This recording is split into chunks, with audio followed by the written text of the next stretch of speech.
Students IPC के exam में short questions आते हैं जिनमें कुछ डेफिनेशन पूछी जाती हैं आईपीसी की। मैं कोशिश करता हूं कि जल्दी से थोड़े थोड़े शब्दों में कैसे आप आंसर लिख के आओगे उन शॉर्ट क्वेश्चंस का मैं वो डेफिनेशन बताऊंगा यहाँ आपको आपको सबसे पहले डेफिनेशन लेता हूँ। डिसऑनेस्टली वर्ड आ सकता है क्वेश्चन में, तो आपको लिखना है कि ये डिफाइन कौन सी सेक्शन में किया गया है। आप अगर सेक्शन लिखाते हैं तो आपको 1 मार्क्स मिल जाएगा। तो डिसऑनेस्टली के लिए it is defined in section 21 IPC. Meaning क्या लिखा गया है 21 आईपीसी का? हुएवर डज एनीथिंग, कुछ भी करता है, with the intention of causing either wrongful gain to one person और causing wrongful loss to another person, या फिर दोनों ही इकट्ठे हो जाएं, तो कहा जाएगा कि वो जो कुछ किया इस इंटेंशन से किसी पर्सन ने, तो वो डिसऑनेस्टली किया था। तो यहाँ पे ध्यान देना दोस्तों, ये दोनों और से जुड़े हैं और से ही लिख के आना आप कि या तो रॉन्गफुल गेन कर दे किसी एक पर्सन को या फिर रॉन्गफुल लॉस कर दे किसी दूसरे पर्सन को, दोनों में से एक भी कर देगा तो कहा जाएगा कि उसने ये एक्ट डिसऑनेस्टली किया है। रॉन्गफुल गेन, रॉन्गफुल लॉस की भी डेफिनेशन आ सकती है। दोनों ही एक ही सेक्शन में डिफाइन किए गए हैं, सेक्शन 23 आईपीसी है। तो इनकी क्या डेफिनेशन बताई गई है? पहले मैं रॉन्गफुल गेन लेता हूं और इसमें यह बताया गया है it is a gain of property. मैं ये आईपीसी की लैंग्वेज में ना बता के आपको सिंपल लैंग्वेज में और कंप्लीट डेफिनेशन बताने की कोशिश कर रहा हूं। आप इस तरीके से आंसर में लिख के आना, it is a gain of property bye unlawful means. दो वर्ड तो ये एक साथ आएंगे, it is a gain of property bye unlawful means and जरूर लिख के आएंगे। दूसरा पार्ट होगा ये, and the person gaining it, जो पर्सन इसका गेन ले रहा है, is not legally entitled for it. जो पर्सन ऐसा रॉन्गफुल गेन ले रहा है वो लीगली इस गेन को लेने का एंटाइटल नहीं था। ये हो गया रॉन्गफुल गेन। रॉन्गफुल लॉस की डेफिनेशन देखें तो wrongful loss, it is a loss of property bye unlawful means. And दूसरी बात जरूर लिख के आना, द पर्सन लूजिंग इट, जो पर्सन को लॉस हो रहा है ये, is legally entitled for it, वो लीगली इस प्रॉपर्टी को अपने पास रखने का एंटाइटल्ड था। तो आप देखें कि ये रॉन्गफुल लॉस और wrongful gain both are related to only property. तो इसीलिए डिसऑनेस्टली में भी ये दोनों वर्ड यूज हुए हैं, तो डिसऑनेस्टली भी ही केवल प्रॉपर्टी से रिलेटेड हो जाता है। मूवेबल प्रॉपर्टी की डेफिनेशन भी पूछी जा सकती है, तो आप लिखें it is defined in section 22 IPC और साथ में लिखें, मैं इजी वर्ड्स में आपको लिख के बता रहा हूँ कि ऑल कॉर्पोरियल प्रॉपर्टीज़, लिखें all corporeal properties. Corporeal means जिनको आप टच करके देख सकते हैं, टेंजिबल प्रॉपर्टीज हैं, except the following properties are movable property. Actual में इस डेफिनेशन में ये नहीं बताया कि कौन सी प्रॉपर्टी मूवेबल होंगी, बल्कि इस डेफिनेशन में ये बताया है कि कौन सी प्रॉपर्टी मूवेबल नहीं होंगी। It means land movable property नहीं होगी। And the thing attached to the earth, और वो प्रॉपर्टीज जो अर्थ के साथ अटैच्ड हैं, जैसे कि पेड़ हो गया, मकान हो गया, ये मूवेबल प्रॉपर्टीज नहीं होंगी। और तीसरी बात बताई है द थिंग परमानेंटली, वर्ड जरूर लिख के आना, the thing permanently fasten to anything which is attached to the earth, जो अर्थ से डायरेक्टली अटैच्ड हैं वो थिंग्स।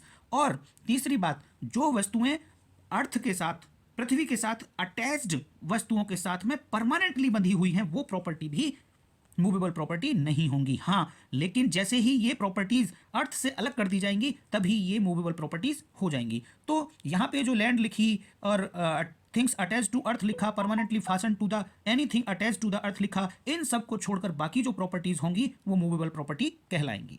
एक और डेफिनेशन पूछी जा सकती है आपसे फ्रॉडुलेंटली, तो आप बताएं it is defined in section 25 IPC. और फ्रॉडुलेंटली का मतलब है if a person does anything, अगर किसी पर्सन ने कुछ भी किया with intent to defraud not otherwise, उसकी इंटेंशन क्या थी? कुछ भी करने के पीछे डिफ्रॉड करने की इंटेंशन थी, कोई और इंटेंशन नहीं थी, तो कहा जाएगा कि उस पर्सन ने वो काम फ्रॉडुलेंटली किया है। अब क्वेश्चन आएगा कि डिफ्रॉड क्या होता है, तो डिफ्रॉड के नीचे आप जरूर लिख के आना कि डिफ्रॉड कहा जाता है इफ एनीथिंग इज रिप्रेजेंटेड, अगर कुछ भी रिप्रेजेंट किया गया किसी पर्सन के द्वारा with the knowledge of being it falls, वो जानता था कि मैं जो रिप्रेजेंट कर रहा हूं ये रिप्रेजेंटेशन फॉल्स है, फिर भी वो रिप्रेजेंट करता है, तो कहा जाता है कि वो अब जो काम कर रहा है वो डिफ्रॉड करने की इंटेंशन से ही कर रहा है।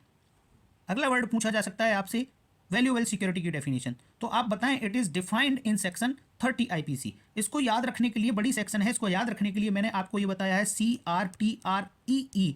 ये TREE तो ट्री हो गया, और ये CR से आप याद रख सकते हैं चंदगी राम। ये ट्रिक बता रहा हूं बस ऐसे ही उसको याद करने के लिए, चंदगी राम।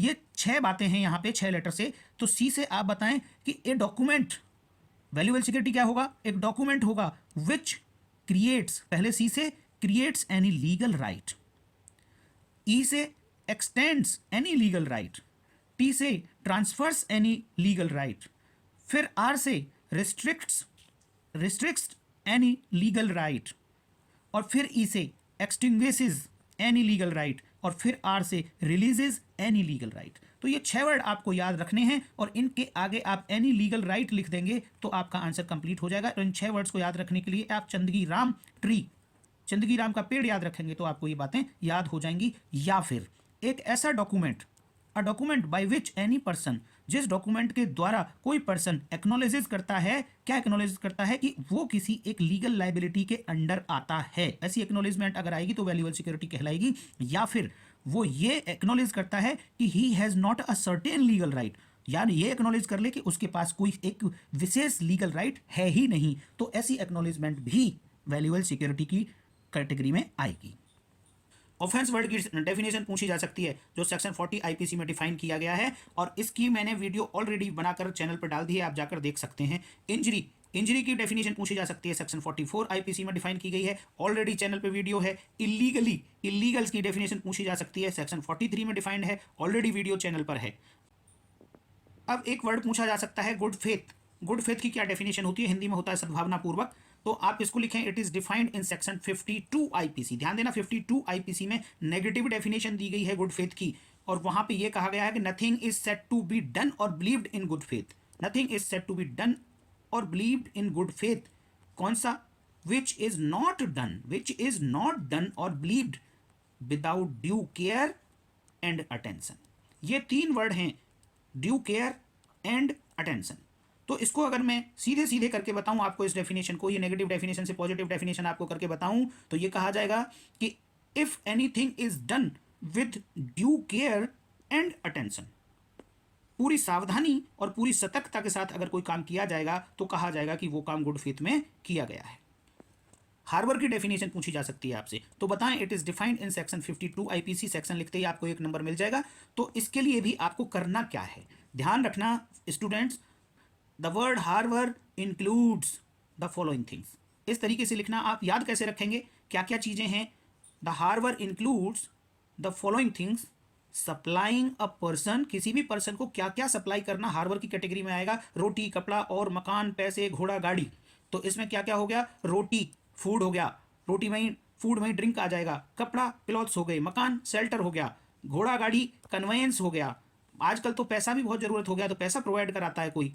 या फिर क्योंकि हम क्राइम की बात कर रहे हैं तो आर्म्स या एमुनेशन किसी को प्रोवाइड करा देता है, सप्लाई करा देता है, तो भी कहा जाएगा कि उसने हार्बर किया है। और या फिर इनके अलावा असिस्टिंग अ पर्सन, किसी पर्सन की सहायता करता है, बाय एनी मीन्स, किसी दूसरे साथ तरीके से, चाहे वो इसी प्रकार का है चाहे वो किसी दूसरे प्रकार का है, पर इन सबको प्रोवाइड करा के क्या चाहता है वो पर्सन, पर्पज क्या है उसका? तो वो है टू इवेड द एप्रीहेंशन। जो पर्सन अरेस्ट के लिए लायबल है उस पर्सन की अरेस्ट बचाने के लिए ये ऊपर लिखी सारी बातों को प्रोवाइड कराता है। तो कहा जाएगा कि जैसे जिस पर्सन ने ये ऐसा फूड, ड्रिंक, क्लॉथ, शेल्टर और ये सब प्रोवाइड कराए तो कहा जाएगा कि उसने हार्बर किया है। लेकिन एक वाइफ अपने हस्बैंड को हार्बर करे या हस्बैंड वाइफ को हार्बर करे, वो हार्बर की कैटेगरी में नहीं आता है। पर्सन की डेफिनेशन भी पूछी जा सकती है। पर्सन की डेफिनेशन पे ऑलरेडी वीडियो मैंने अपने चैनल पे अपलोड कर दी है, आप ये देख सकते हैं।